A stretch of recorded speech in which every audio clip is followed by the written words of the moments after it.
I've been working on with the IFC and with the various other Greek councils for a long time. While it's statistically true that sexual assault seems more prominent in the college community and the Greek community in particular, at Berkeley I think we have a really unique culture where a lot of us are willing to come together on a more united front and take proactive measures that other universities around the nation wouldn't be willing to take, not only to prevent sexual assault, but to make our members more conscientious of the issues around it. Hello everyone, my name is Krista Bishop, and today we will be talking about sexual assaults that are happening on college campuses today and the damage that it is doing to our communities. From my studies, I have learned that women that are affiliated within Greek life are 20 to 25% more likely to be raped or assaulted in any other way. But a shocking number that I found was only half of these victims that have been assaulted will report their perpetrators. On college campuses, there are multiple types of assaults that are occurring. First off, stalking, sexual harassment, rapes that are happening between people that are in relationships that is non-consensual, and rapes in general with people that you are most likely to know. With these rapes and assaults that are happening on our campuses, the perpetrator is 4 times likely to assault up to 5 people before being caught.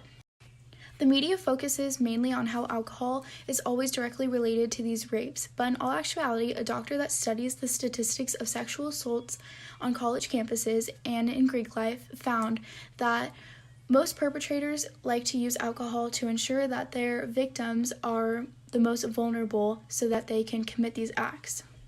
So in all, these doctors concluded that alcohol should not be related to sexual assaults, but more with mental illness that the perpetrators most likely have. As someone that is in Greek life and an active member on my campus, I wanted to reach out to a few students to see if they knew these shocking statistics on sexual assaults. We're going to be talking about sexual assaults that happen on college campuses. So, 44% of sexual assaults are under the age of 18. True. You're right.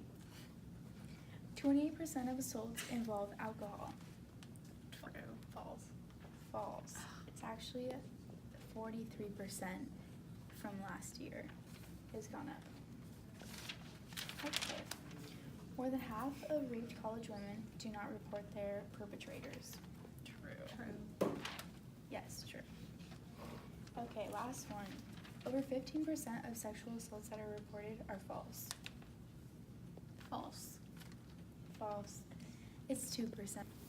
True or false, fraternity men have been identified as more likely to sexually assault a woman than someone not affiliated. True. And why do you think this issue is relevant? Because with Greek life, there tends to be more alcohol and parties involved, and that tends to increase the occurrences of sexual assault happening. Okay, do you have a solution to this problem? Just making sure there's consent in both parties, and just bringing more Title IX. Okay. Next, sorority women are twice as likely to be sexually assaulted. True. False. It's actually 4 times more likely for a sorority woman to be assaulted. Last one. Most attackers do not know their victims. False.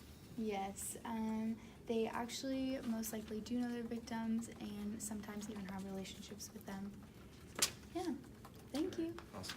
To conclude, as college students, we should be raising the question of how we can get involved and how we can bring awareness to these victims that have been assaulted on our campus. From someone who has been personally affected by sexual assault, a great resource that I found was Title IX.